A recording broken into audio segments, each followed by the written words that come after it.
2020년을 시작한 지 얼마 안 되었는 것 같은데 이제 한 해를 마무리하는 송년주를 맞이하게 되었습니다. 2020년은 시작할 때는 많은 계획을 가지고 시작했지만 뒤돌아볼 때 내 계획과 내 뜻대로 되지 못함을 보면서 다시금 인간이 계획할지라도 이루시는 분은 하나님이시라는 그 말씀이 다시금 우리 마음속에 깊게 다가오고 깨닫게 되는 한 해였음을 보게 됩니다. 그럼에도 불구하고 올해도 한 번도 가지 못했던 걸음걸이였으나 하나님의 도우심과 인도하심이 있었기에 오늘 이 자리까지 오게 하셨음을 보면서 다시금 하나님 앞에 감사와 찬송을 드리게 됩니다.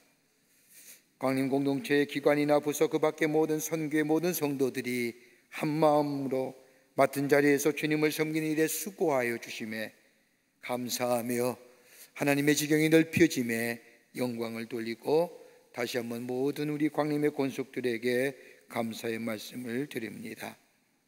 많은 열매는 우리 가운데 없었다 할지라도 그리스도의 삶에는 마이너스가 없듯이 좋으신 우리 하나님께서 합력하여 선을 이루시는 분이시기에 먼 훗날 2020년을 뒤돌아볼 때에 하나님께서 하신 일이 우리 가운데 많은 열매로 맺게 하시고 나타나게 하실 것임을 믿기에 감사하며 이 한 해를 보내며 오늘 이 예배에 참여하신 줄 믿습니다.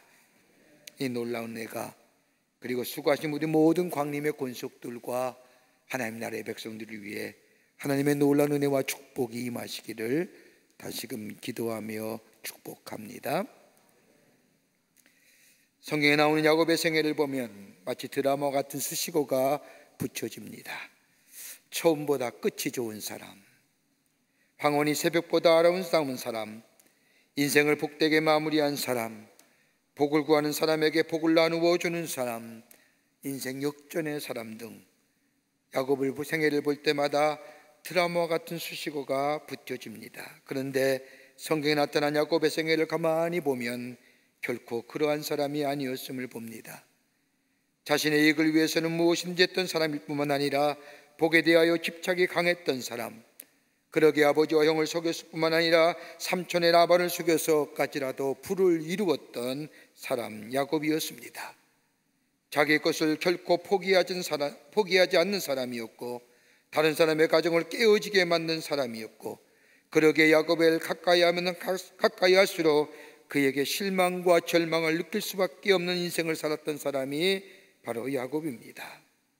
그랬던 야곱이 그의 인생의 마지막 여정을 보면 시작보다 마무리가 아름다웠던 사람이라 불리워진 이유가 어디에 있었을까요? 그를 아브라함의 하나님, 이삭의 하나님, 야곱의 하나님이라고 불리울 정도로 그의 인생의 마무리가 아름다웠던 이유 어디에 있었을까요? 하늘을 보면서 우리의 삶에 절망과 어두움이 있었다면 우리의 삶은 결코 잘 사는 삶은 아니었을 것입니다마는 비록 우리의 삶이 어렵고 힘이 든다 할지라도 우리의 삶이 다른 사람에게 복을 나누어 주며 선한 영향력의 삶을 살았다고 한다면 결코 우리의 삶은 내 안에 풍성한 열매가 없다 할지라도 헛된 시간이나 헛된 삶은 아니었을 겁니다. 성경에 나타난 야곱의 삶, 인생의 시작보다 마무리가 아름다웠던, 그리고 많은 사람에게 복을 나누어 줬던 사람, 그러기에 많은 사람에게 아름다운 이름으로 아름다운 사람으로 불리워진 이유가 어디에 있었을까요? 오늘 한 해를 마무리하면서 오늘 본문의 말씀을 통하여 함께 말씀을 나누며 이 놀라운 은혜가 오늘 우리 가운데 있어지기를 간절히 소망합니다. 첫째는 인간의 생사화복은 하나님께 달려있다는 겁니다. 오늘 창세기 47장 7절의 말씀을 보면 요셉이 자기 아버지 야곱을 인도하여 바로 앞에 서게 하니 야곱이 바로에게 축복하매라고 기록하고 있습니다. 야곱이 애굽의 왕인 바로에게 축복하였다는 겁니다. 이스라엘의 흉년이 들어 먹을 것이 없었던 야곱의 가족들, 애굽으로 이주하여 바로를 만났을 때에 야곱은 바로에게 축복을 합니다. 모든 것을 다 소유한 애굽의 왕 바로를 향하여 이 야곱이 축복하였다는 것이 무슨 의미일까요? 다름 아닌 인간의 생사화복은 인간에게 달려있는 것이 아니라 하나님께 달려있다는 고백입니다. 주신 이도 하나님이시고 거둬가신 이도 하나님이시고 하나님이 살리기도 하시고 죽이시기도 하시는 모든 것에 주권자가 되시는 하나님이심을 야곱은 바로에게 축복하며 증거했다는 겁니다. 여러분, 성경에 나타난 야곱의 모습을 보면 전형적인 우리와 모습과 같습니다. 복된 인생으로 살아보려고 몸부림쳤던 사람이 야곱입니다. 복을 받기 위해서 애를 썼던 사람입니다. 고대 이스라엘에 있어서의 출생의 순서는 바꿀 수가 없습니다. 장자의 축복은 누구도 바꿀 수 없는 태어날 때부터의 결정된 운명입니다. 그러나 야곱은 장자의 축복을 받기 위하여 운명을 바꾸는 엄청난 일을 합니다. 이것 때문에 가정이 파탄을 가져옵니다.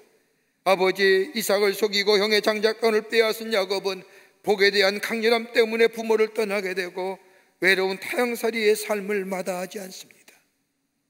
복에 대한 강렬함 때문에 나는 복 받아야 돼, 나는 복의 사람 되어야 됐다고 하는 이 강렬함 때문에 외로운 타향살이를 맞이하였던 야곱입니다. 더 나아가는 집념의 사람이었습니다. 삼촌의 집으로 도망간 야곱, 거기서도 자신이 사랑하는 여인을 얻고자 무려 14년간을 무료로 수고하며 봉사한 후에 그 여인을 얻게 됩니다. 여러분 생각해 보십시오. 14년간을 희생하면서까지 사랑하고 붙들어야 할 여인이 있었다면 그 사람도 행복하고, 14년 동안의 시간을 보내면서 자신을 기다리고 붙들려 하는 남자가 있는 여인 또한 행복한 여인이라 할 것입니다만은, 그러나 엄밀하게 말하면 집착입니다. 내가 꼭 이루고 말고자 하는 것, 자신이 원하는 것을 반드시 얻어내려고 하는 야곱, 이러한 야곱의 내면 속에 깊은 갈등과 고민이 많았지만은 끝내 쟁취하고 맙니다. 이렇듯 부를 이루고자 하는 마음, 사랑하는 여인을 얻고자 한 마음, 그런데 그렇게 강렬했던 그의 사랑도 얼마 가지 못했습니다. 자녀를 낳다가 자신이 그렇게 사랑했던 여인 라헬이 먼저 세상을 떠납니다.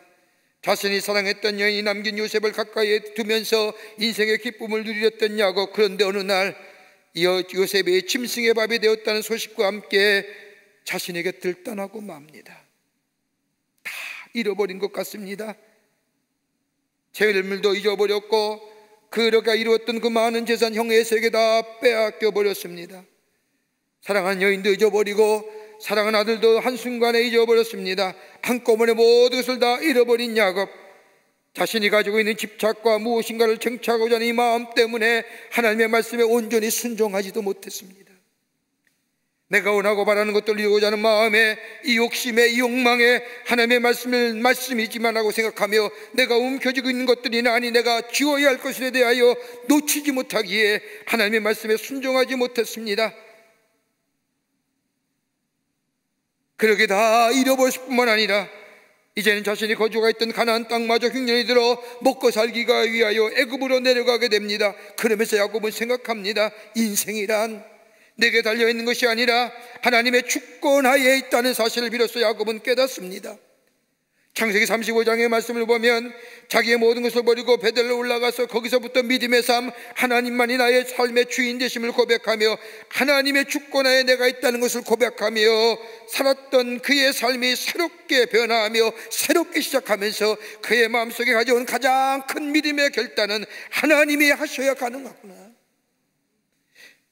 하나님이 함께 하셔야만이 다 모든 것이 하나님의 주권하에 있다는 사실을 깨닫는 야곱, 그때부터 자신이 붙들고 있는 것을 내려놓을 뿐만 아니라 하나님 앞에 말씀에 순종하며 살 뿐만 아니라 비로소 이 놀라운 사실을 깨닫게 야곱은 바로 앞에서 바로를 향하여 축복하는 겁니다.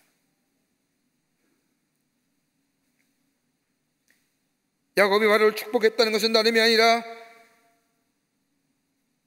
일평생 자신이 추구했고 모든 것을 다 가지고 있었던 바로, 그로부터 무엇인가 얻어야만이 살 수 있는 야곱. 그런데 야곱은 바로의 것을 하나도 포기하지 않습니다. 부러워하지 않습니다. 하나님이 주셔야만이, 인간의 살고 죽음은 인간에게 달려있는 것이 아니라 하나님께 달려있다는 사실을 자신의 삶의 여정을 통하여 깨달았기 때문에 그거 부러워하지 아니하고 오히려 바로를 향하여 축복하는 야곱입니다. 야곱의 여정을 살펴보면 야곱의 이름이 나오면 나올수록 보다 그의 인생에 드러나고 있는 것이 있다고 한다면 그것은 하나님의 붙드심과 인도하심, 하나님의 사랑과 긍휼하심, 더 지나가도 또렷하게 시간이 지나면 지날수록 그의 인생에서 드러나고 있는 것을 발견하게 됩니다. 포기하지 아니하고 끝까지 붙드시는 하나님, 야곱은 이러한 하나님을 깨닫고 하나님을 보는 순간, 만나는 순간 내 인생, 내 것에 있는 것이 아니라 하나님 안에 있음을 깨닫고 세상의 것들을 부러워하지 아니하고 하나님의 뜻 안에서 하나님의 주권을 인정하며 내 살고 죽는 것은 하나님께 있음을 고백한 야곱이기에 남은 여생 주님과 함께 걸어가고 바로의 조차에도 그를 통하여 내가 얻어야만이 살 수 있는 그 바로를 향하여 하나님의 축복을 부는 인생이 된 것을 보게 됩니다. 저는 미국에서 목회하신 한 목사님의 간증의 이야기를 들으면서 큰 은혜를 받았습니다. 이 목사님은 어렸을 때 소아마비 장애로 인해 장애를 가지고 됩니다. 나는 정말 인생을 행복하고 살고 싶은데 이 장애 때문에 그러하지 못하다는 것을 알게 된 목사님은 집회라면 모든 집회에 참석합니다. 또 특별히 신유 집회라고 하면 빠지지 않고 참석합니다. 그러면서 하나님 앞에 항변하듯이 기도합니다. 하나님은 전능하신 하나님이 아니십니까? 하나님 나를 치료해 주실 수 있지 않습니까? 나를 회복시켜서 행복한 인생으로 살아가게 하실 수 있지 않습니까? 난 하나님의 능력을 의지합니다라고 집회 때마다 참석하여 하나님 앞에 항변하며 기도합니다. 그러면서 이 목사님은 생각합니다. 내가 다른 사람보다 더 강하게 살기 위해서는 내가 약하게 살면 내가 인생이 이 땅에 살아날 수 없다는 사실을 알기 때문에 자신이 강하게 살지 아니하면, 그리고 강하지 않으면 안 된다는 생각에 열심히 공부합니다. 정말로 다른 사람으로 배로 삽니다. 시간을 전략하여 삽니다. 다리도 고쳐야 되며 공부도 많이 해야 되며 내가 많이 가져야 된다는 생각에 이 목사님은 열심으로 삽니다. 그러던 어느 날 한 목사님의 집회에 참석했습니다. 하나님 앞에 간절히 기도하는데 강사 목사님의 말씀이 자신의 가슴에 확 와닿는 겁니다. 그 목사님 말씀하시기를, 그 목사님의 말씀이 자신에게 하는 말씀과 같은 겁니다. 그 말씀은 다름이 아니라 하나님의 음성인데 그 음성이 자신의 마음속에 들려오기를, 사랑하는 아들아, 내가 강해지는 것보다 내가 너의 강함이 되어주면 안 되겠니? 내가 강하기 위한 노력하는 것보다 나의 강함이, 내가 너의 강함이 되어주면 안 되겠니? 이 음성이 얼마나 자신의 마음 깊은 곳에 찌르는지 그 말씀을 듣는 순간 그 자리에 앉아 엉엉 소리 내어 울었습니다. 내가 너의 강함이 되어주면 안 되겠니? 그 후로 자기가 더 이상 강해질 필요가 없다고 생각한 이 목사님은 강한 하나님이 나의 힘이 되어주는 것을 믿게 될 때에 목사님의 기도가 달라졌다는 겁니다. 그 후로부터 이 목사님은 한 번도 내 다리를 고쳐달라고 기도해 본 적이 없었다고 합니다. 하나님, 나는 연약합니다. 나의 강함이 되어주시고 험한 인생 살 때 나를 붙들어 주시고 나와 함께 해주시기를 원합니다 라고 자신의 기도가 바뀌었다는 겁니다. 올해 한 해 마무리하면서 여러분이 그렇게 드렸던 기도가 다 응답되었는지요? 아직도 내가 원하고 바람이 이루어지지 않아 아직도 하나님을 향하여 하나님 왜 안 들어주십니까? 라고 기도하시는 건 아니신지요?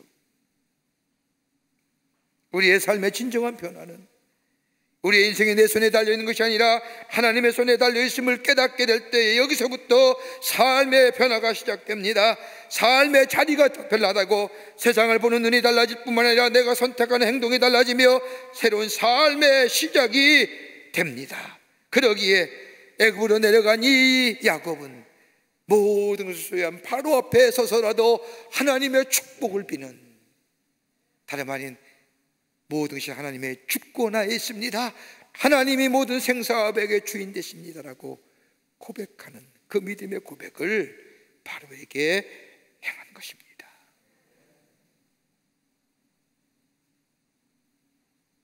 두 번째는 하나님이 나의 하나님 되신다는 고백입니다. 하나님이 나의 하나님 되십니다. 야곱은 자신의 인생을 뒤돌아보면서 깨달은 것이 있다고 한다면 하나님을 철저하게 의지하게 될 때 비로소 자신의 인생이 복된 인생이 될 것이라는 것을 깨달았습니다.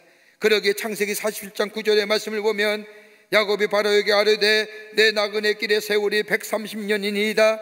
내 나이가 얼마 못 되나 우리 조상의 나그네 길에 연주에 미치지 못하나 험악한 세월을 보내었었나이다.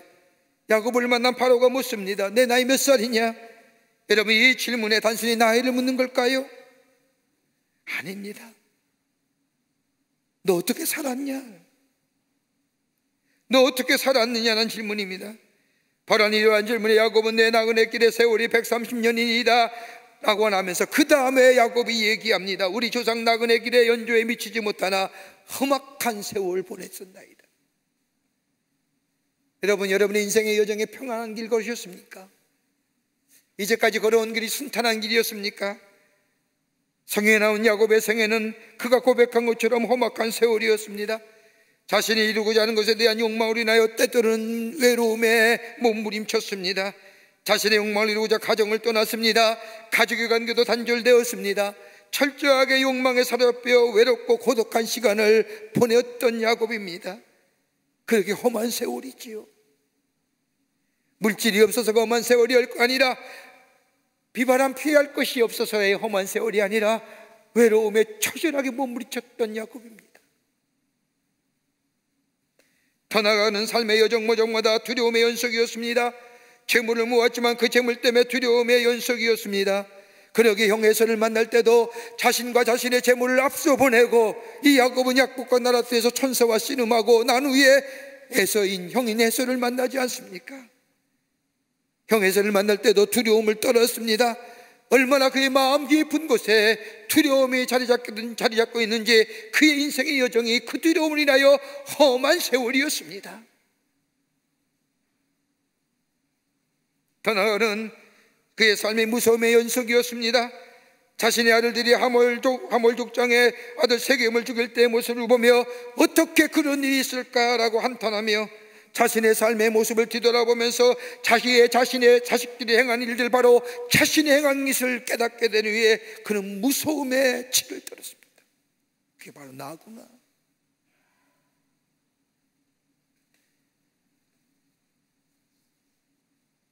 하나님을 만난 이후에도 야곱은 두렵고 무서운 인생을 사합니다. 그런데 야곱이 그 가운데서 자신의 삶을 아름답고 복되게 사는 방법을 발견합니다. 그것은 다름이 아니라 예배 드리는 것이었습니다. 하나님 앞에 제사 드리게 될 때에 하나님 앞에 모든 것을 아뢰는 삶, 여기에 자신의 인생이 열려진다는 것을 이 야곱은 깨닫게 됩니다.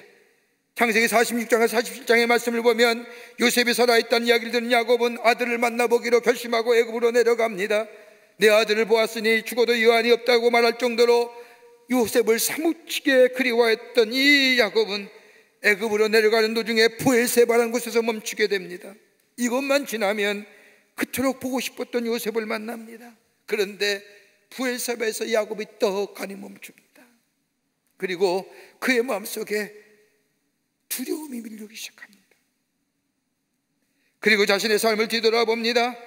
아버지와 형을 속이고 고향을 떠나면서 자신의 삶은 한마디로 고달픈 인생이었습니다. 미래의 불확실성에 떨어야 했습니다. 외로움에 떨어야 했습니다. 고독감에 떨어야 했습니다. 형을 속이고 아버지를 속이고 속절없이 고향을 떠난 이 야곱, 루스 광야에서 하나님의 약속의 말씀을 듣습니다. 그리고 야곱은 하나님께 약속하신 것을 이루시면 다시 베델로 돌아오겠다고 약속합니다. 10의 1조를 드리겠다고 약속합니다. 이런 하나님의 약속을 하나님은 야곱에게 그 약속하신 걸 행하게 될 때에 야곱은 깨닫게 되고 베델로 올라가기까지 자신의 삶의 여정마다 얼마나 기가 막힌 인생이었는지,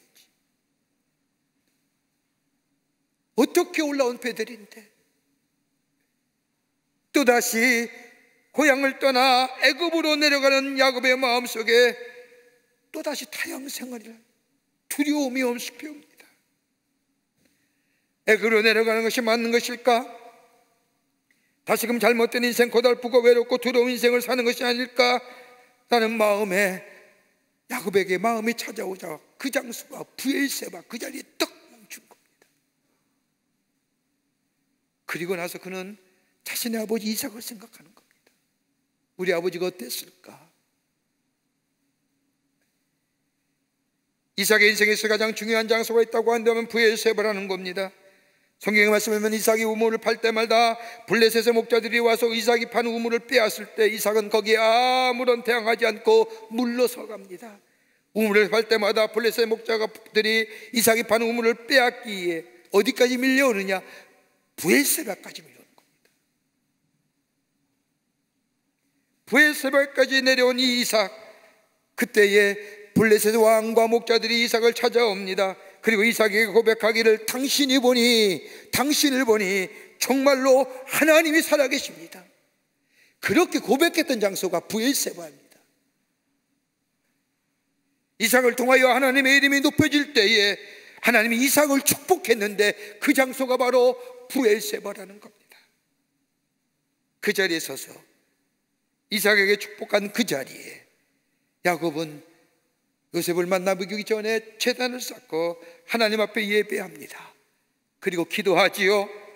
오늘 말씀에는 구체적으로 야곱의 기도가 어떤 기도인지 나타나 있지 않지만 아마도 우리가 앞장의 말씀을 비추어 생각한다면 이런 기도 드렸지 않을까요? 하나님, 이제 더 이상 타향살인 싫습니다. 이제 더 이상 나그네의 인생길 싫습니다. 험한 인생의 길 걸어가기 쉽지 않습니다. 내 아들 보러 가기는 가지만 내가 하나님께서 나에게 약속한 이 땅을 떠나야 합니까? 앞으로 나의 인생 어떻게 되어가는 겁니까? 내 인생이 어떻게 되기를 원하십니까? 라고 기도드렸지 않았을까요? 그때에 하나님이 야곱에게 나타나시지요. 창세기 46장 2절의 말씀을 보면 그 밤에 하나님이 이상 중에 이스라엘에게 나타나 야곱 이르시되 야곱아 야곱아 하시는지라 야곱이 이르되 내가 여기 있냐이다 하며, 여러분 가만 보십시오. 이 짤막한 하나님의 야곱의 부르심에 야곱의 이름이 다 나옵니다. 이스라엘이 뭡니까? 약국곡 나루터에서 하나님의 천사와 씨름한 후에 동이 쳤는데도 그 허리춤을 놓아주지 않자, 환도표를 쳤음에도 놓아주지 않자 내 이름이 뭐냐? 야곱입니다. 이젠 야곱이 아니라 이스라엘을 알아. 이스라엘의 이름이 나옵니다. 하나님과 겨루어 이겼다는 이름입니다. 그뿐 아니라 오늘 본문의 말씀은 야곱을 야곱아 야곱아 두 번이나 다급하게 부르십니다. 하나님이 야곱의 이름을 다 부르시며 다급하게 부르신 이유가 어디 있을까요? 여러분, 다급하게 이름 부르면 막 부르시지 않습니까? 급하면 우리는, 제가 우리 애들 이름 부를 때 급하면 세일이 애들 다 이름 부릅니다. 하나님도 급하신 거예요.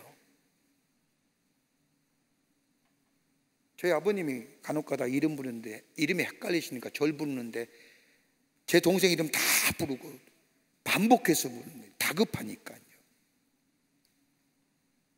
다름 아니라 다급하게 하나님께서 야곱의 이름을 반복하여 부르신 것 다름이 아니라 야곱아 야곱아, 너의 삶의 여정 가운데 지키고 인도했던 일들을 생각해 보라는 거예요. 쉽게 단정하지 말고 쉽게 결정하지 말고, 내가 너의 인생의 여정에 지키고 연약하고 보잘것없는 상황 속에서 내가 너를 버리지 아니하고 위로하고 격려하실 뿐만 아니라 동행하여 여기까지 오게 했던 그 나의 손길, 나와 함께 했던 일들 잊지 말라는 거예요. 기억해내라는 거예요.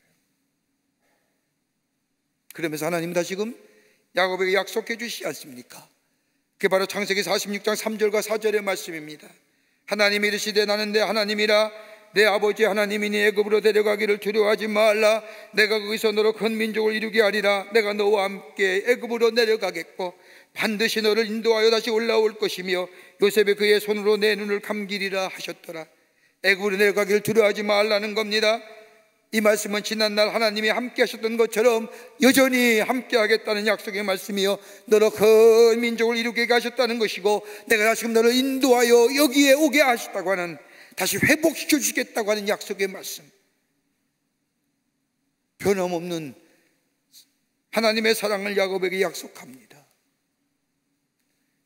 야곱이 하나님께 제단을 쌓고 예배할 때 하나님이 야곱에게 약속하신 말씀입니다. 이 약속의 말씀은 이미 저 창세기 27장에 아버지와 형을 속이고 삼촌 라벤의 집에 데려갈 때 루스 땅에서 받은 약속입니다.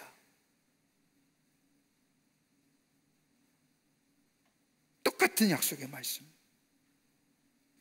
하나님은 당신께 예배할 때 하나님 야곱에게 약속하신 것처럼 동일하게도 한 번도 너를 버리지 않고 동행하겠다고 하는 하나님의 약속. 여러분, 예배 드릴 때에 하나님 우리와 약속해 주십니다. 우리가 가는 길에 하나님이 인도해 주심과 그리고 역사하심과 동행하심, 더 나아가 예배할 때에 우리의 보는 것이 신령한 눈이 열려지게 됩니다. 그러기에 내 눈앞에 어려움이 있지만 어려움을 어려움으로 보는 것이 아니라 하나님의 임재하심을 경험하며 그 어려움을 열어가는 하나님을 보는 눈이 예배를 통하여 우리에게 주어지는 겁니다. 그러기 예배의 은혜입니다. 예배의 축복입니다.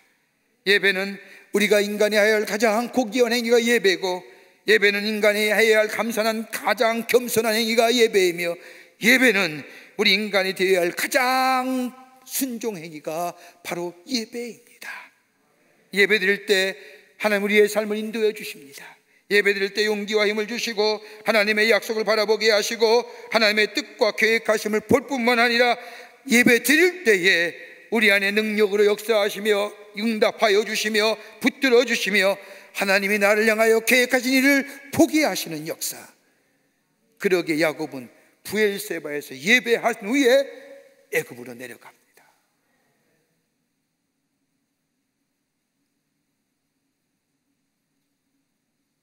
끝으로 축복의 통로로 삼으셨다는 겁니다. 우리를 하나님의 축복의 통로로 삼으셨다는 겁니다. 야곱은 하나님께서 자신을 축복의 통로로 부르셨다는 것을 깨닫습니다. 47장 10절의 말씀을 보면 야곱이 바로에게 축복하고 그 앞에서 나오니라.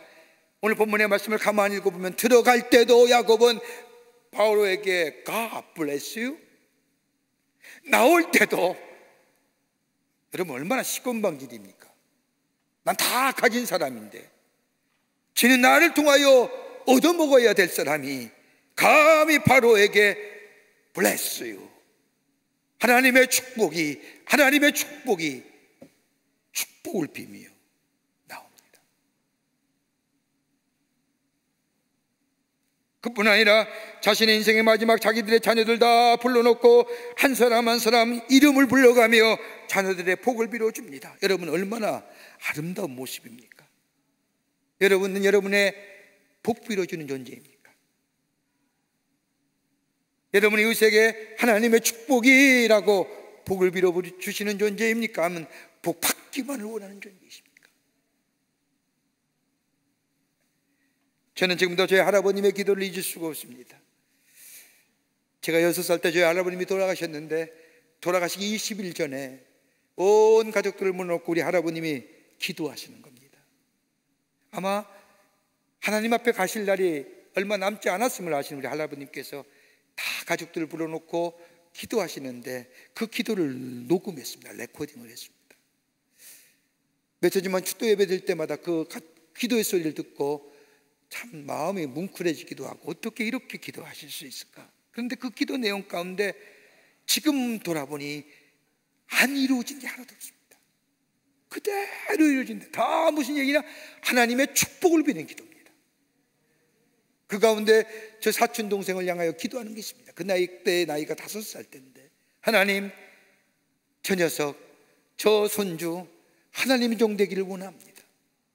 5살짜리 아들도 저 손주를 놓고 하나님, 저 아들이 하나님의 사람 되기를 원합니다. 하나님의 종 되기를 원합니다. 라고 축복하는 겁니다. 그 후에 제 사촌 동생의 삶의 걸음을 제가 다 보지 않습니까? 목사 안 되려고 부단히 애썼던 친구입니다. 그런데 하나님은 뭐예요? 그의 걸음을 우리 할아버님의 기도에, 복을 비시는 기도에 응답하시고 그의 걸음을 인도하셔서 지금은 목사가 되어 목회하지 않습니까?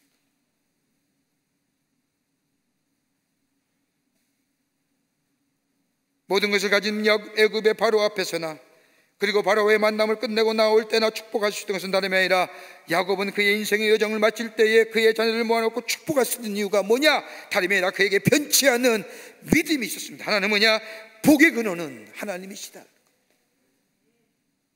내가 아무리 복받기 애를 써도 하나님이 주시지 아니하면 복받을 수 없다는 거예요. 또 하나, 하나님께서 나를 복의 근원 통로로 삼으셔서 나를 통하여 나의 후손들이 이 시대 속에 복을 누리도록 하나님이 나를 세우셨다고 하는 믿음, 이를 깨달은 야곱은 그의 삶에 변화가 생깁니다. 축복에 비는 사람으로 변화됩니다. 자녀들을 축복하고 후손들을 축복합니다. 애굽에 내려가면서 그는 자신들의 자녀들에게 나의 하나님은 우리에게 여기에 남겨주지 않아 반드시 우리를 축복하시어 우리에게 약속한 것을 이루실 뿐만 아니라 우리를 여기에서 이끌어내시어 우리에게 약속한 것을 이루실 거야 라고 하며 복을 빌며 애굽으로 내려갑니다. 그 길이 비록 어렵고 힘들고 정말로 힘든 걸음이라 할지라도 미래에 베푸실 하나님의 은혜와 사랑을 생각하며 다시금 자녀들을 일깨워주며 애굽에 내려갈 뿐만 아니라 요셉을 만난 후에 요셉의 손을 잡고 자신의 주머니에 넣어 하나님이 분명히 우리를 데리고 나가실 것이라고 하는 것을 저들에게 확신하며 복을 빕니다.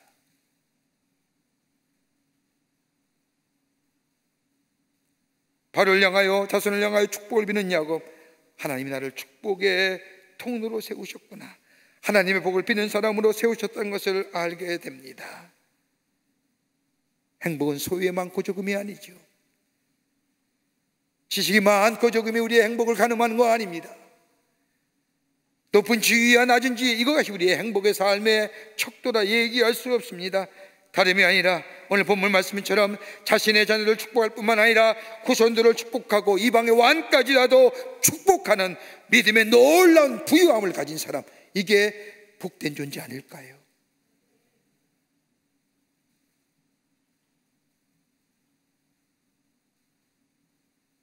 나를 세우실 뿐만 아니라 나의 삶을 인도하신 그 놀라운 하나님의 은혜와 사랑을 다른 사람에게 나누어 주시는 사람, 그래서 저들의 삶을 일으켜 세워주고 붙들어 주시는 삶이 될 수 있다고 한다면 우리의 인생은 진정으로 복된 인생일 겁니다. 그러기에 시편 146편 2절과 5절의 말씀을 보면 너희 생전에 여호와를 찬양하며 나의 평생에 내 하나님을 찬송하리로다. 귀인들을 의지하지 말며 도리임이 없는 인생도 의지하지 말지니 그의 호흡이 끊어지면 흙으로 돌아가서 그날에 그의 생각이 소멸되리라. 야곱의 하나님을 자기의 도움으로 삼으며 여호와 자기 하나님에게 소망을 두는 자는 복이 있도다. 인간을 의지하며 도리 없는 인생을 의지하는 자는 호흡이 끊어지면 다 흙으로 돌아갈, 그의 생각이 소멸되는 자 의지하지 말라는 거예요. 누구요? 야곱의 하나님을 자기의 도움으로 삼는 자, 지키시고 인도하시고 생사업을 주관하시고 걸음을 인도하시고 그 야곱의 하나님, 복을 비는 존재에서 그 야곱을 자신의 도움으로 삼는 자는 소망이 넘치는 복이 있는 존재가 된다는 겁니다. 슬프고 고통스럽고 비참하게 살았던 인생, 그러나 가장 아름답고 복된 인생으로 바꾸어 살았던 야곱, 이 야곱을 야곱되게 한 것은 하나님을 의지하며 하나님을 사랑하며 하나님의 뜻을 살았던 그 야곱, 그러기에 자기 하나님을 자기 하나님으로 삼는 사람은 복이 있다고 하신 것처럼 이 시편 기자는 그 하나님을 찬양하는 것을 읽을 수가 있습니다. 한 해 어떻게 사셨는지요? 어떻게 마무리하실 건가요? 우리의 인생 어떻게 인생의 여정을 아름답게 피리어드로 장식하실 건가요? 한 해 한 해의 삶에 열매가 없다 할지라도 하나님 한 분만을 만족한다고 하는 이 선지자의 고백처럼 내가 믿고 의지하는 하나님, 우리의 생사업을 주관하실 뿐만 아니라 우리의 주인 되시고 나의 삶을 지키시고 인도하시는 나의 하나님, 그 하나님이 나의 하나님 되신다는 이 고백과 나를 하나님의 축복의 통로로 세우셨다고 하는, 축복을 피는 존재로 삼으셨다고 하는 그 믿음 속에 만나는 사람마다 축복합니다. Bless you 하는 그 인생의 걸음을 걸어갈 때 그 인생이 복된 인생이고 아름다운 인생이 아닐까요? 이래 인생의 걸음을 살아가시는, 한 해를 마무리하고 돌아온 해에 정말로 이러한 인생의 걸음을 걸어가시는 여러분과 저와 되시기를 주의 이름으로 축원합니다. 하나님 감사합니다. 한 해를 마무리한 이 송년 주일에 주께서 베푸신 은혜와 사랑을 다시 한번 생각하게 됩니다. 연약하고 힘없고 보잘것없는 저희들, 하나님이 세우시고 지키시고 인도해 주시며 여기까지 오게 하신 그 하나님 앞에 찬송과 경배를 돌려보냅니다. 하나님이 있었기에, 하나님이 나와 함께 하셨기에 내가 여기 있음을 고백하며 나와 함께 하실 하나님과 더불어 주님만 섬기며 하늘의 축복을 비며 하나님의 축복을 전하는 자로 살아갈 수 있도록 주님 도와 주시옵소서. 성령이 도우실 줄 믿으며 예수님의 이름으로 기도하옵나이다. 아멘.